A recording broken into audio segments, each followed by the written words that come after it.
ഓം ശാന്തി 11/4/2024 പ്രഭാതമുരളി. മധുരമായ കുട്ടികളെ, ഇത് ഉണ്ടായതും ഉണ്ടാക്കപ്പെട്ടതുമായ നാടകമാണ്. ഈ നാടകത്തിൽ നിന്ന് ഒരാത്മാവിനു പോലും രക്ഷപ്പെടാൻ സാധിക്കില്ല.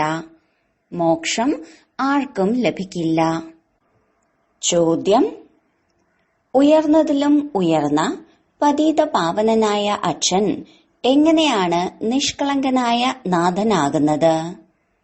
ഉത്തരം: നിങ്ങൾ കുട്ടികൾ ബാബയ്ക്ക് ഒരു പിടി അവിൽ നൽകി പകരം കൊട്ടാരം നേടുന്നു. അതിനാലാണ് ബാബയെ നിഷ്കളങ്കനായ നാഥൻ എന്ന് പറയുന്നത്. നിങ്ങൾ പറയുന്നു, ശിവബാബ ഞങ്ങളുടെ മകനാണ്. ആ മകൻ ഇങ്ങനെയാണ്, ഒരിക്കലും ഒന്നും സ്വീകരിക്കുന്നില്ല, സദാ നൽകുന്നു.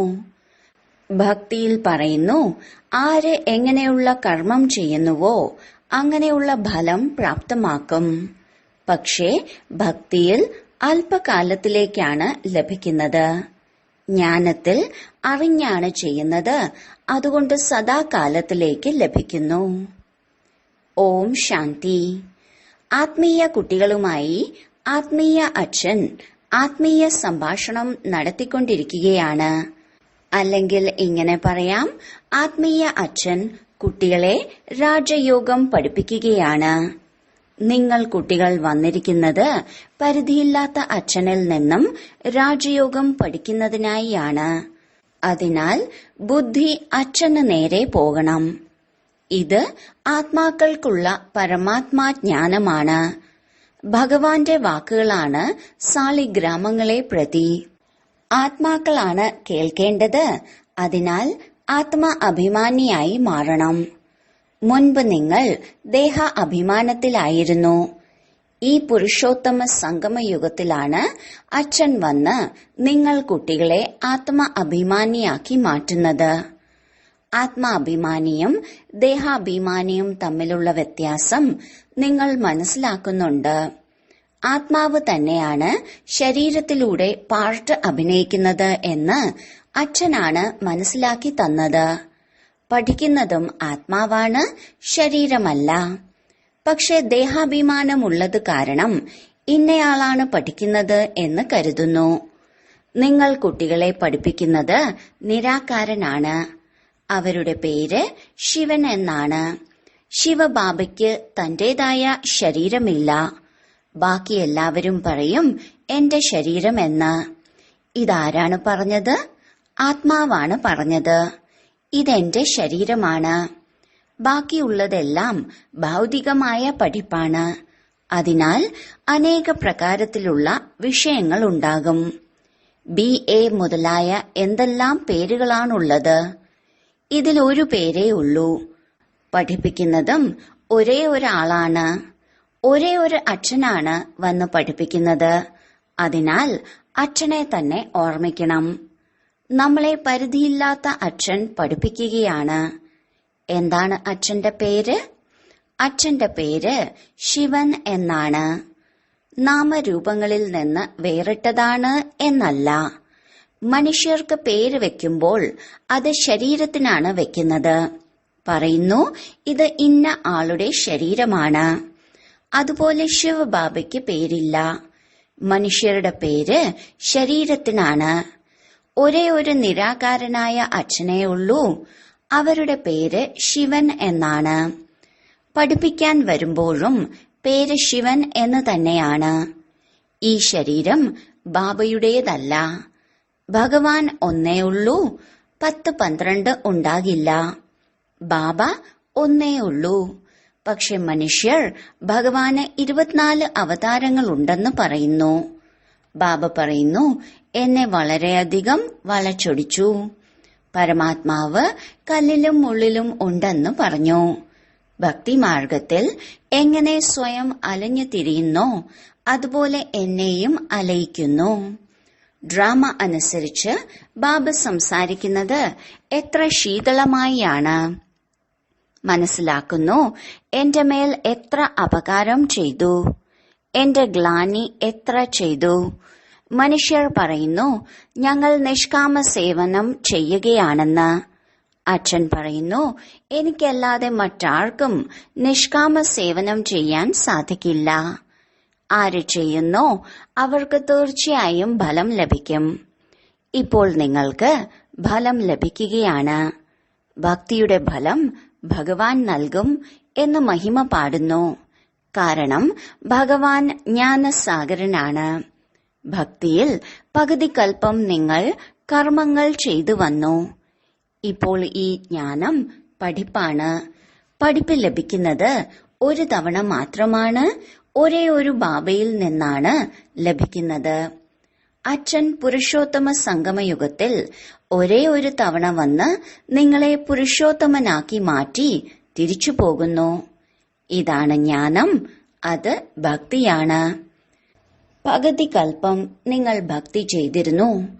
എന്നാൽ ഇപ്പോൾ ആരാണോ ഭക്തി ചെയ്യാത്തത് അവർക്ക് ഭക്തി ചെയ്യാത്തതിനാലാണ് ഇന്നയാൾ മരിച്ചുപോയത്, ഇന്ന അസുഖം ബാധിച്ചത് എന്നെല്ലാം തെറ്റിദ്ധാരണ ഉണ്ടാകുന്നു. പക്ഷേ ഇങ്ങനെയല്ല. ബാബ പറയുന്നു, കുട്ടികളെ നിങ്ങൾ വിളിച്ചുകൊണ്ടിരുന്നു. അതായത് അങ്ങ് വന്ന് പതീതരെ പാവനമാക്കി മാറ്റി എല്ലാവരുടെയും സദ്ഗതി ചെയ്യൂ. അതിനാൽ ഇപ്പോൾ ഞാൻ വന്നിരിക്കുകയാണ്. ഭക്തി വേറെയാണ്, ജ്ഞാനം വേറെയാണ്. ഭക്തിയാൽ പകുതി കൽപ്പം രാത്രിയായിരുന്നു. ജ്ഞാനത്തിന്റെ പകുതി കൽപ്പം പകലുണ്ടാകുന്നു. രാമരാജ്യം, രാവണരാജ്യം രണ്ടും പരിധി ഇല്ലാത്തതാണ്. രണ്ടിന്റെയും സമയം തുല്യമാണ്. ഈ സമയത്ത് ഭോഗികളായതിനാൽ ലോകത്തിൽ വൃദ്ധിയുണ്ടാകുന്നു, ആയുസ്സും കുറയുന്നു. വൃദ്ധി കൂടുതലാവാതിരിക്കാൻ പിന്നീട് പദ്ധതികൾ തയ്യാറാക്കുന്നു. നിങ്ങൾ കുട്ടികൾക്കറിയാം, ഇത്രയും വലിയ ലോകത്തെ പരിമിതപ്പെടുത്തുക എന്നത് അച്ഛന്റെ മാത്രം ജോലിയാണ്. അച്ഛൻ വരുന്നതും ജോലി ചെയ്യാനാണ്. വിളിക്കുന്നുണ്ട്, ബാബ വന്ന് അധർമ്മം വിനാശം ചെയ്യൂ. അർത്ഥം സൃഷ്ടിയെ പരിമിതപ്പെടുത്തുക. ലോകത്തിനറിയില്ല അച്ഛൻ എത്രമാത്രം പരിമിതപ്പെടുത്തുന്നുവെന്ന്. കുറച്ചു മനുഷ്യരെ ഉണ്ടാകൂ. ബാക്കിയുള്ള ആത്മാക്കളെല്ലാം തന്റെ വീട്ടിലേക്ക് പോകുന്നു. പിന്നീട് നമ്പർ അനുസരിച്ച് പാർട്ട് അഭിനയിക്കാൻ വരും. നാടകത്തിൽ എത്രത്തോളം വൈകിയാണോ പാർട്ട് അഭിനയിക്കേണ്ടത് അത്രയും വൈകിയാണ് വീട്ടിൽ നിന്ന് വരുന്നത്. തന്റെ ജോലികൾ എല്ലാം തീർത്തിട്ട് വരുന്നു. നാടകത്തിൽ അഭിനയിക്കുന്നവരും തന്റേതായി ജോലി ചെയ്യും. പിന്നീട് സമയത്തിന് നാടകത്തിൽ പാർട്ട് അഭിനയിക്കാൻ വരും. നിങ്ങളുടേതും ഇതുപോലെ തന്നെയാണ്. അവസാന സമയത്ത് ആർക്കാണോ പാർട്ടുള്ളത് അവർ അവസാനമാണ് വരുന്നത്. ആദ്യമാദ്യം പാർട്ടുള്ളത് ആർക്കാണോ അവർ സത്യയുഗത്തിന്റെ ആരംഭത്തിൽ വരും. നോക്കൂ, അവസാന സമയത്ത് വരേണ്ടവർ ഇപ്പോഴും വന്നുകൊണ്ടിരിക്കുന്നു. കൊമ്പും ചില്ലയും അവസാനം വരെയും വന്നുകൊണ്ടിരിക്കും.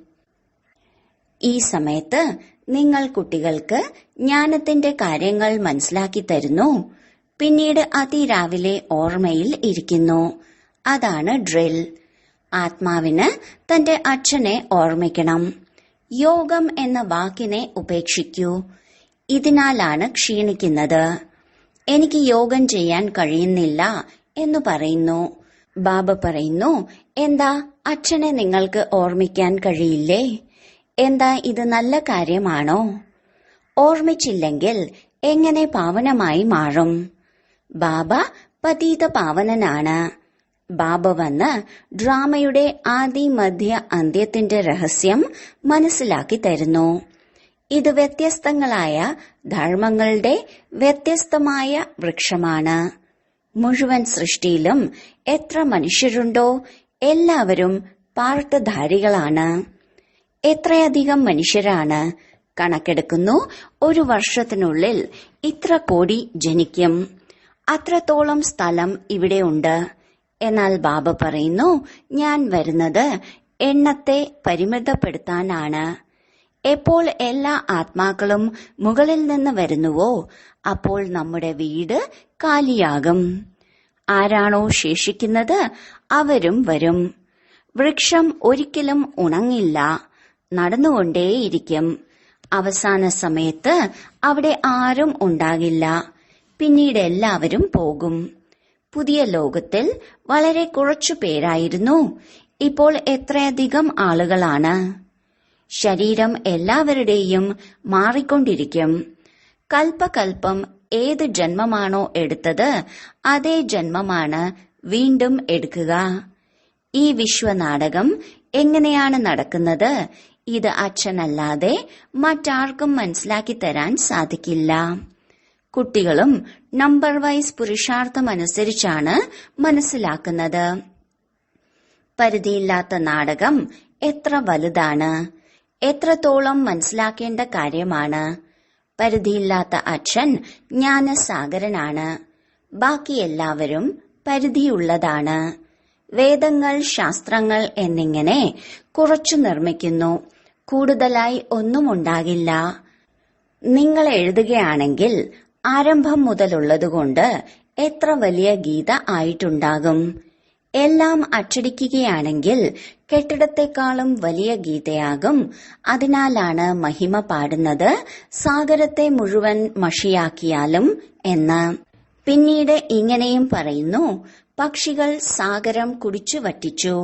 നിങ്ങൾ പക്ഷികളാണ്, മുഴുവൻ സാഗരത്തെയും കുടിക്കുകയാണ്.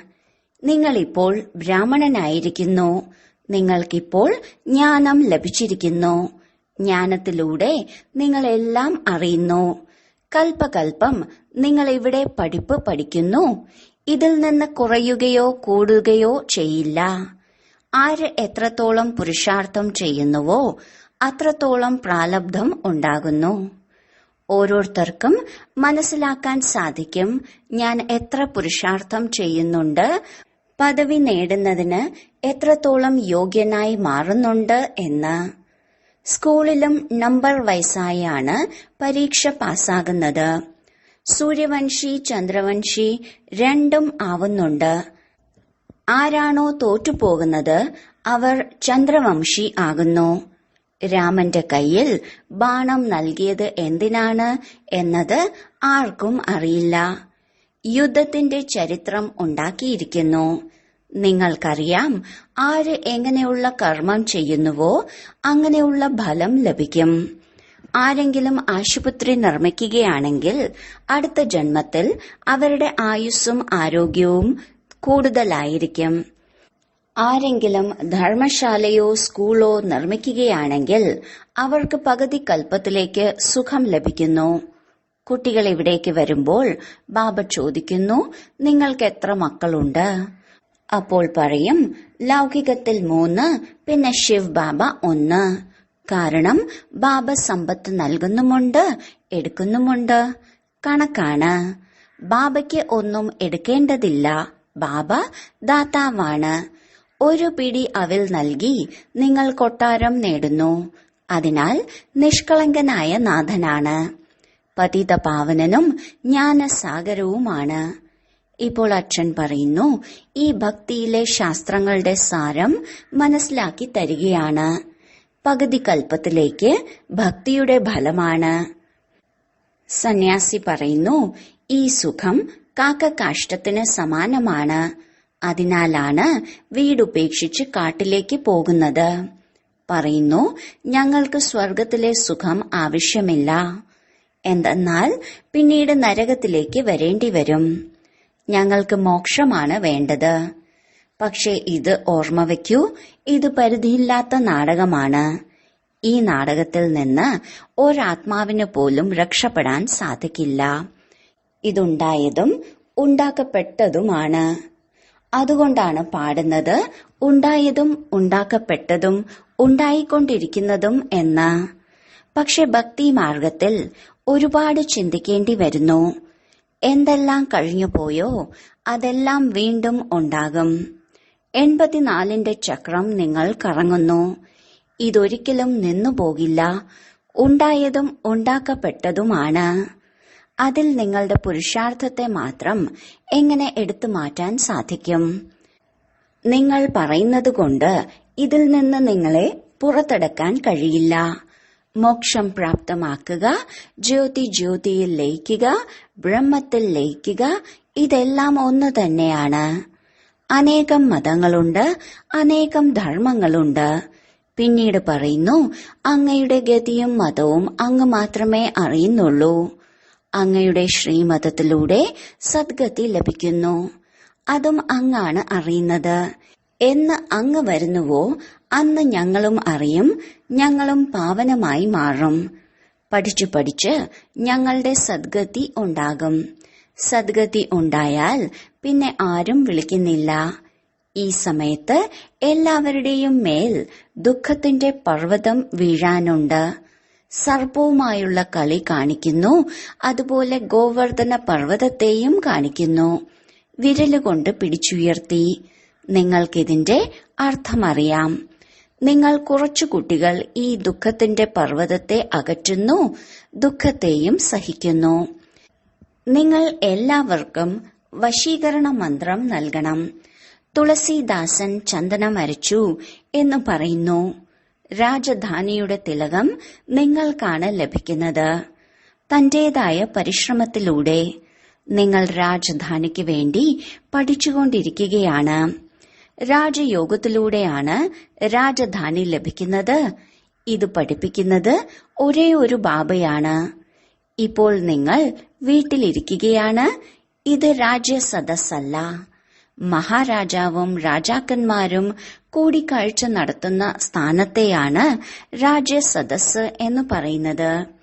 ഇത് പാഠശാലയാണ്. മനസ്സിലാക്കി തരികയാണ്. ഒരു ബ്രാഹ്മണിക്കും വികാരികളെ കൂട്ടിക്കൊണ്ടുവരാൻ സാധിക്കില്ല. പതീതർ വായുമണ്ഡലത്തെ മോശമാക്കും. അതിനാലാണ് അനുവദിക്കാത്തത്. എപ്പോൾ പവിത്രമാകുന്നുവോ അപ്പോൾ അനുവദിക്കും. ഇപ്പോൾ ചിലർക്ക് അനുവാദം നൽകേണ്ടി വരുന്നു. അഥവാ ഇവിടെ നിന്ന് പോയിട്ട് പതീതമാവുകയാണെങ്കിൽ ധാരണ ഉണ്ടാകില്ല. ഇത് സ്വയം തന്നെ ശപിക്കുന്നതിന് തുല്യമാണ്. വികാരം രാവണന്റെ മതമാണ്. രാമന്റെ മതത്തെ ഉപേക്ഷിച്ച് രാവണന്റെ മതത്തിലൂടെ വികാരിയായി മാറി കല്ലായി കിടക്കുന്നു. ഇങ്ങനെ ഗരുഡ പുരാണത്തിൽ വളരെ ഭയാനകമായ കാര്യങ്ങൾ എഴുതിവെച്ചിട്ടുണ്ട്. അച്ഛൻ പറയുന്നു, മനുഷ്യൻ മനുഷ്യനായേ ജനിക്കൂ, മറ്റൊരു ജീവിയായും ജനിക്കില്ല. പഠിപ്പിൽ അന്ധവിശ്വാസത്തിന്റെ ഒരു കാര്യവും ഉണ്ടാകില്ല. ഇത് നിങ്ങളുടെ പഠിപ്പാണ്. വിദ്യാർത്ഥികൾ പഠിച്ചു പാസായി സമ്പാദിക്കുന്നു.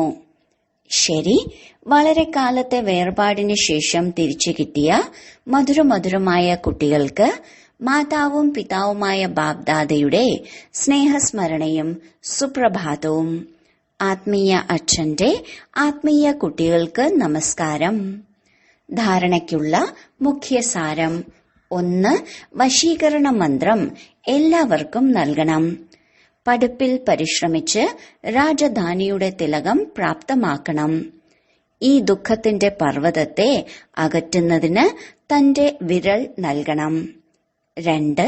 സംഗമയുഗത്തിൽ പുരുഷോത്തമനായി മാറുന്നതിനുള്ള അഭ്യാസം ചെയ്യണം.